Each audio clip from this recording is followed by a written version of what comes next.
അപ്പോൾ എല്ലാവർക്കും വിജയ ടാങ്കിൾ ടോക്സിലേക്ക് സ്വാഗതം. എക്കോ എക്കോ ദിൻജിത്ത് അയ്യത്താൻ എന്ന് പറയുന്ന ഡയറക്ടറാണ് നമ്മുടെ കിഷ്കിന്ധകാണ്ഡം. അതേ റൈറ്റർ തന്നെ Bahul Ramesh, one of the favourite writer. പുള്ളി തന്നെയാണ് ഇതിൻ്റെ സിനിമാറ്റോഗ്രാഫി ചെയ്തിരിക്കുന്നത്. എന്താ പറയണേ, കഴിഞ്ഞ വർഷം ഇറങ്ങിയ ഏറ്റവും ബെസ്റ്റ് ഫിലിം എന്ന് പറഞ്ഞാലും അത് കൂടിപ്പോവില്ല. അത് ഓപ്പൺ എൻഡിങ് ആണ്, പലർക്കും പലതാണ് മനസ്സിലാവുക, അല്ലെങ്കിൽ എക്സ്പ്ലനേഷൻ. അത് പറഞ്ഞപ്പോഴാണ് ഇതിനൊരു എക്സ്പ്ലനേഷൻ വീഡിയോ ഉണ്ണി വ്ളോഗ്സ് എന്ന് പറയുന്നൊരു ചാനൽ ഉണ്ട്. അപ്പോൾ ഞാനത് കണ്ടിട്ട് അതിൽ നിന്നാണ് ഞാൻ കുര്യച്ചൻ്റെ 1-2 കാര്യങ്ങൾ ഇതിലോട്ട് എടുത്തിട്ടുണ്ട്. പുള്ളി നന്നായിട്ട് ചെയ്തിട്ടുണ്ട്. എല്ലാവരും പറ്റുവാണെങ്കിൽ ആ വീഡിയോ ഒന്ന് കാണുക. അപ്പോൾ ഈ എക്കോയുടെ ടാഗ് ലൈൻ തന്നെ നിങ്ങൾ ശ്രദ്ധിച്ചിട്ടുണ്ടാവും, the infinite chronicles of Kuriachan എന്നാണ്. അതിൽ തന്നെ അറിയാം കുര്യച്ചനെ ചുറ്റിപ്പറ്റിയുള്ളൊരു കഥ. കുര്യച്ചനാണ് ഈ വന്നവരും പോയവരും നിന്നവരും എല്ലാം അന്വേഷിക്കുന്നതും കുഴി തോണ്ടി നോക്കുന്നതും എല്ലാം ചെയ്യുന്നത് ഈ കുര്യച്ചനെയാണ്. പക്ഷേ ഈ കുര്യച്ചനെ തുടക്കം മുതൽ നമുക്ക് തരുന്ന ഒരു ഇമേജ് ഉണ്ട്. ഈ ആകെ 20 മിനിറ്റ് പോലും ഇല്ല കുര്യച്ചൻ ഈ സിനിമയിൽ. ആകെയുള്ളത് ആ മലേഷ്യയിലെ കുറച്ച് സീൻസ്, പിന്നെ മലാത്തി ചേട്ടത്തിയായിട്ടുള്ള ലാസ്റ്റ് ഒരു കോൺവെർസേഷൻ, ഫ്ലാഷ് ബാക്ക് സീൻ, അങ്ങനെ വളരെ എനിക്കറിയില്ല 10 മിനിറ്റോ 15 മിനിറ്റോ ഉണ്ടാവുള്ളൂ പുള്ളി. പക്ഷെ പുള്ളി വരുന്ന ഒരു ഇമ്പാക്റ്റ് ത്രൂ ഔട്ട് ആ സിനിമയിലുള്ള പോലെയാണ്. സൗരവ് സച്ദേവ എന്ന് പറയുന്ന ഒരു ആക്ടറാണ്. പുള്ളി അനിമൽ എന്ന് പറയുന്ന മൂവിയിൽ ഉണ്ടായിരുന്നൊരു ബോളിവുഡ് ആക്ടറാണ്. പുള്ളിയുടെ ഒരു പെർസ്പെക്റ്റീവ് ഈ സിനിമയിൽ ഇവിടെ സംസാരിക്കുന്നില്ല. പാപ്പച്ചൻ എന്ന് പറയുന്ന പോലീസ് ഡ്രൈവർ, പണ്ട് പോലീസ് ഡ്രൈവറായിരുന്ന ആൾ നരയും ചെയ്ത നേവിക്കാരനോട് പറയുന്നുണ്ട്, തായ്ശ്ശേരി പോലീസ് സ്റ്റേഷൻ ആക്രമിച്ച അക്രമകാരികളെ കക്കയം ക്യാമ്പിൽ കൊണ്ടുവന്നിട്ട് അവിടെ ഈ കുര്യച്ചൻ ഒരു പട്ടിയുമായി ഓരോരുത്തർ വിളിച്ച് കാണിച്ച ക്രൂരത, അങ്ങനെയാണ് പറയുന്നത്. സോ അത്രയും ഡെപ്തുള്ള ക്രൂരത കാണിച്ച ഒരാളോട് പാപ്പച്ചൻ്റെ കണ്ണുകൾ ഇപ്പോഴും ക്ഷമിച്ചിട്ടില്ല. പാപ്പച്ചൻ അത് പറയുന്ന സമയത്തും പാപ്പച്ചൻ്റെ ഉള്ളിലെ ദേഷ്യം, പ്രതികാരം, വിഷമം ഇതെല്ലാം റിഫ്ലക്റ്റ് ചെയ്യുന്നുണ്ട്. അതുപോലെ തന്നെ നേവിക്കാരൻ ചെയ്ത നരയൻ ആക്സിഡൻ്റ് ആകുമ്പോൾ നരയിന് സന്തോഷം ജീവൻ തിരിച്ചു കിട്ടിയില്ലല്ല, ബ്രേക്ക് കട്ട് ചെയ്യുന്നത് കുര്യച്ചൻ്റെ ഒരു രീതിയാണെന്ന് മനസ്സിലായിട്ട് കുര്യച്ചൻ ഇപ്പോഴും ഉണ്ട്. കുര്യച്ചനോട് തിരിച്ച് പണി കൊടുക്കണം എന്നുള്ള ഒറ്റ മൈൻഡിലാണ് പുള്ളി ഹാപ്പി ആവണത്. പുള്ളി അത് റിയലൈസ് ചെയ്യണേ കുര്യച്ചൻ ഉണ്ട് എന്നുള്ളത്. നരയിൻ്റെ നേവിക്കാരൻ അപ്പൂട്ടിയോട് പറയുന്നുണ്ട്, അപ്പൂട്ടി ചെയ്തത് അശോകൻ ചേട്ടനാണ്. അശോകനോട് പറയുന്നുണ്ട്, ഈ ചിരിച്ച് കളിച്ച് ഒരുപാട് പണി അവൻ എനിക്ക് തന്നിട്ടുണ്ട്, ഇനി നിൻ്റെ ഷെയറും കൂടെ വേണ്ട. അപ്പോൾ അതിൽ നല്ല എവിഡൻ്റാണ്, നല്ല കിടുക്കം പണി കുര്യച്ചൻ നേവിക്കാരനായ നരേനും കൊടുത്തിട്ടുണ്ട്. അല്ലാതെ DYSP ആണെന്നൊരു തിയറി ഉണ്ട്, പക്ഷെ അതെനിക്ക് തോന്നുന്നില്ല. അപ്പോൾ മോഹൻ പോത്തൻ വിനീതാണ് ചെയ്തിരിക്കുന്നത്. വിനീതൊക്കെ ഗംഭീരമായിട്ട് ചെയ്ത ക്യാരക്ടറാണ് മോഹൻ പോത്തൻ്റെ. ഈ മോഹൻ പോത്തൻ ഈക്വലി സിനിസ്റ്ററാണ്.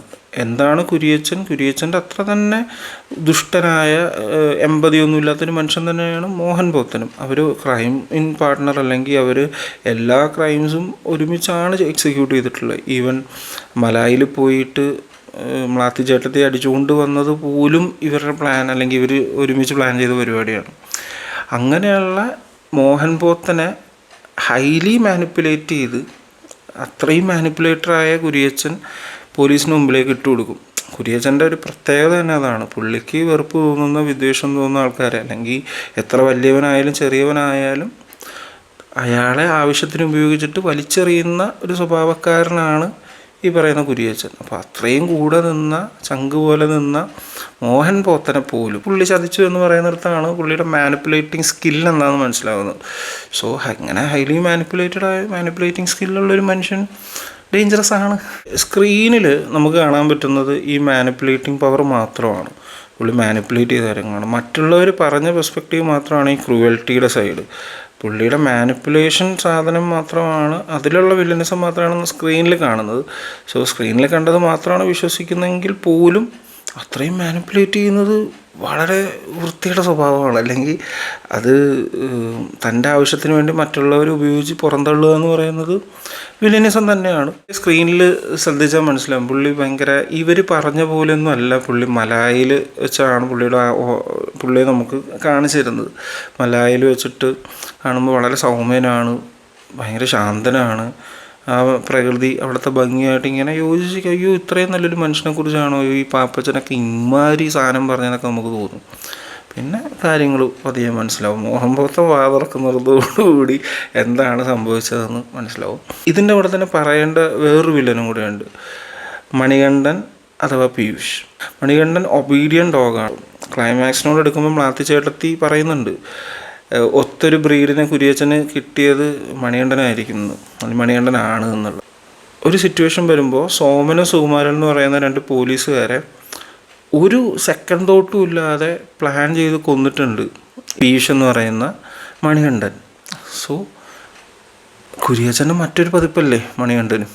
അപ്പം ഈ പടത്തിലെ ഒരു വില്ലനല്ല, ഞാൻ നോക്കുമ്പോൾ എല്ലാവരും നെഗറ്റീവ് ഷെയ്ഡിൽ നിൽക്കുന്ന ആൾക്കാരാണ്, ഈവൻ മ്ലാത്തി ചേട്ടത്തി വരെ.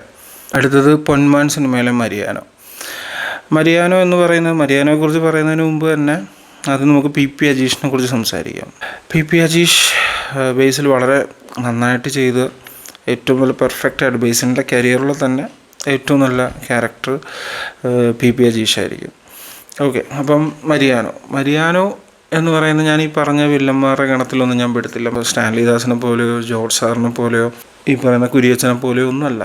പുള്ളി ഒരു സൊസൈറ്റിയുടെ കണ്ടീഷനിങ്ങിൽ നിന്ന് ഇവോൾവ് ചെയ്ത് വന്നൊരു വില്ലനിസം കാണിക്കുന്ന, വിവരക്കേട് കാരണം കാണിക്കുന്ന, ആ ഒരു മസിൽ പവർ കൊണ്ട് എല്ലാം നേടാമെന്ന് വിചാരിക്കുന്ന ഒരു കാടനായൊരു മനുഷ്യൻ. പുള്ളി തരുന്നൊരു ഇമ്പാക്റ്റാണ് വില്ലനിസം. അത് PP അജീഷ് എന്ന് പറയുന്ന ക്യാരക്ടറിനെതിരെ നിൽക്കുന്നിടത്താണ് പുള്ളിയുടെ വില്ലനിസം. അങ്ങനെ നിൽക്കുന്നതിന് പോലും ഇപ്പോൾ 25 പവൻ സ്വർണം പുള്ളിയുടെ പെങ്ങൾക്ക് വേണ്ടി കണ്ടുവച്ചതുകൊണ്ടാണ് PP അജീഷിനെതിരെ നിൽക്കുന്നത്. സോ അങ്ങനെ നിൽക്കുമ്പോൾ ആ പിടിവാശി അതെല്ലാം നിലനിൽപ്പിന് വേണ്ടിയിട്ടാണ്.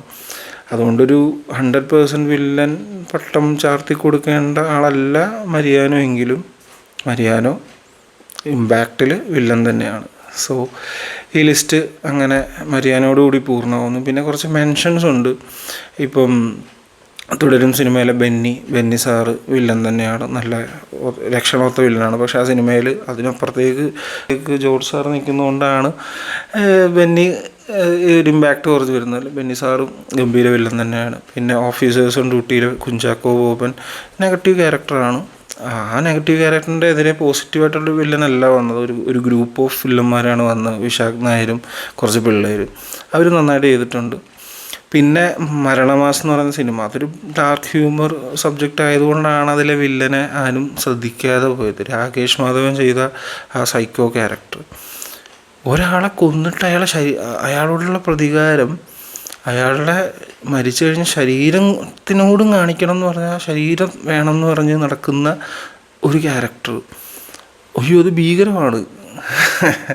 അപ്പോൾ അത് ഒരു മെൻഷൻ മാത്രം ചെയ്യുന്നു. അപ്പം ഇതാണ് എൻ്റെ വില്ലന്മാരുടെ ലിസ്റ്റ്. അപ്പോൾ ഇത്രയും നേരം വീഡിയോ കണ്ടിരുന്ന എല്ലാവർക്കും വളരെ സന്തോഷം, വളരെ നന്ദി. അപ്പോൾ മറ്റൊരു വീഡിയോ ആയിട്ട് ഞാൻ വരും. അതുവരെ